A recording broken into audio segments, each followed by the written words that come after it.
Hello student, पिछले video में हमने डायरेक्ट से इनडायरेक्ट बनाना, अफर्मेटिव और नेगेटिव सेंटेंस के बारे में सीखा। इस वीडियो में आपको हम इंट्रोगेटिव सेंटेंस की इनडायरेक्ट किस तरह से बनाया जाएगा ये आपको बताया जाएगा। ठीक है, इनडायरेक्ट इंट्रोगेटिव सेंटेंस का इनडायरेक्ट बनाना। इंट्रोगेटिव मतलब प्रश्नवाचक वाक्य। अफर्मेटिव नेगेटिव को बनाने के आपको तो रूल्स बता दिए गए थे। अब इंट्रोगेटिव सेंटेंस को बनाना है, उनके रूल्स क्या हैं आइए देखते हैं। रूल, सेड टू को तो आप आस्ट में बदल देंगे। कंजक्शन इसमें इफ़ या वेदर का प्रयोग करेंगे। यदि रिपोर्टेड स्पीच हेल्पिंग वर्ब से शुरू होता है, कोई भी helping verb, do, does, did, is, am, are, was, were, has, have, had, कोई भी हेल्पिंग वर्ब से यदि रिपोर्टेड स्पीच की शुरुआत होती है तो हमें इनडायरेक्ट बनाते समय कामा डॉट कामा को हटाकर कंजक्शन इफ़ या वेदर का यूज़ करेंगे। ठीक है, सेड टू को तो आपको आस्ट में बदलना ही है और हेल्पिंग वर्ब से स्टार्ट होता है तो आपको कंजक्शन इफ़ या वेदर का यूज़ करना है। और यदि रिपोर्टेड स्पीच WH वाले शब्दों शुरू हो, WH जानते हैं प्रश्नवाचक शब्द WH, जैसे what, where, how, who, when, ये सब जो क्वेश्चन वर्ड होते हैं, अगर ये रिपोर्टेड स्पीच में इनसे शुरुआत हो तब हमें कंजक्शन इफ़ या वेदर का यूज नहीं करना है, उसको नहीं लगाना है।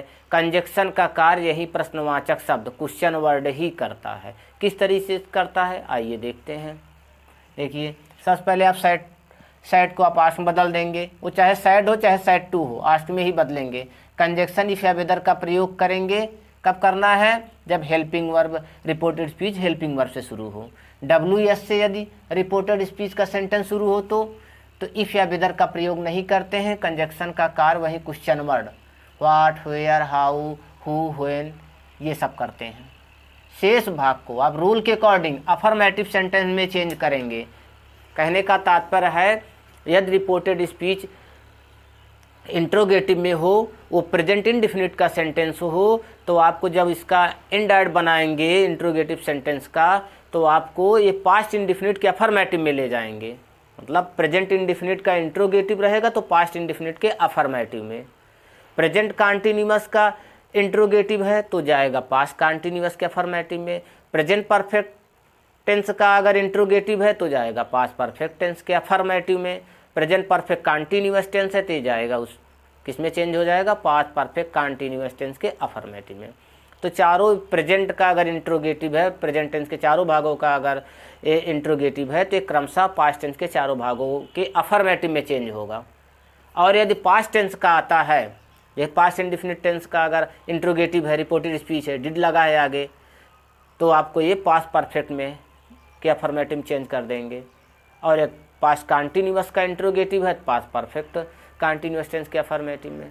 शेष मॉडल एक्सिलरीज का है तो वैसे ही रहेंगे, विल का वुड, शैल का शुड, कैन का कुड, मे का माइट, तो ये चीज़ें रहेंगी।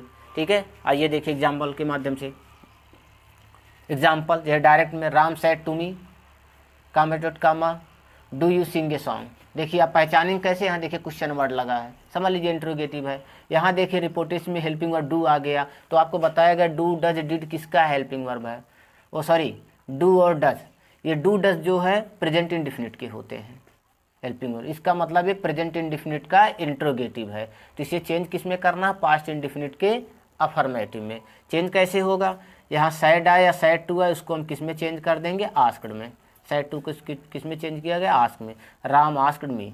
यहाँ देखिए हेल्पिंग वर्ब से ही रिपोर्टेड स्पीच का सेंटेंस शुरू है तो कंजक्शन इफ लग गया, अब ये डू हट जाएगा। फिर देखिए पर्सन आपका सेकंड पर्सन आ गया तो आपका बदलेगा रिपोर्टिंग वर्ब के ऑब्जेक्ट के। मी का क्या होता है? आई। ठीक है, अगर यहाँ आई भी होता तो यहाँ चेंज होता, यू योर है तो यहाँ चेंज हो गया आपका। ही सी इट हो, कोई थर्ड पर्सन हो तो चेंज नहीं होता। तो यू को किस में? मी से। मी का क्या हुआ? आई। तो ये इतना तो हो गया आपका। ठीक है, अब ये प्रेजेंट इंडेफिनिट का इंट्रोगेटिव है, जाएगा पास्ट इंडेफिनिट के अफर्मेटिव में। तो पास्ट इंडेफिनिट के अफर्मेटिव में कौन सा फॉर्म लगता है? Second form. तो सिंग का क्या होगा? सैंग, फिर ए सॉन्ग। ठीक है, कामा डॉट कामा हटा देंगे, क्वेश्चन ये जो मार्क्स है ये हट जाएगा। देखिए second example, she said to us, comma dot comma, where do you live. ठीक है, तो कोई भी हेल्पिंग वर्ब रहेगा इसमें आपको कंजक्शन इफ लगाना है। अब यहाँ सी सेड टू हो, आस कर दिए, अस कामा डॉट कामा हटा के देखिए यहाँ पे क्वेश्चन मार्क आपको बताया गया है ना, WH वाले, WH से जो शुरू हो, देखिए WH से मतलब प्रश्नवाचक शब्द से अगर शुरू होता है तो यहाँ इफ वेदर नहीं लगेगा, कंजक्शन का कार्य ही करेगा, वो चाहे व्हाट हो यार, चाहे जो यहाँ लिखा हो, तो आपका हो यार ये लिख उठा। फिर देखिए ये डू है यहाँ, यानी ये भी प्रेजेंट इंडिफिनिट है, तो आपको डू तो हटा देंगे, यानी जाए पास्ट इंडिफिनिट के अफर्मेटिव में जाएगा, तो यू का क्या होगा अस का क्या हो गया बी, सेकंड फॉर्म इसका अफर्मेटिव में लिव्ड होता है।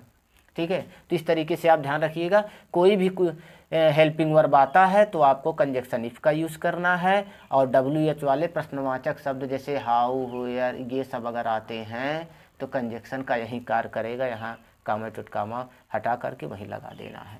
और शेष सेंटेंस को ध्यान रहे अफर्मेटिव में चेंज करना, ऐसा ना हो कि ये प्रेजेंट इंडिफिनिट का या प्रेजेंट कंटिन्यूअस की इंट्रोगेटिव है तो पास्ट कंटिन्यूअस के इंट्रोगेटिव में चेंज कर दें, बहुत सारे बच्चे ऐसे ही करते हैं, लेकिन इस तरीके से आपको नहीं करना है। आपको जो भी इंट्रोगेटिव का अगर इनडायरेक्ट आपको बनाना है वो आपको अफर्मेटिव में ही बनेगा।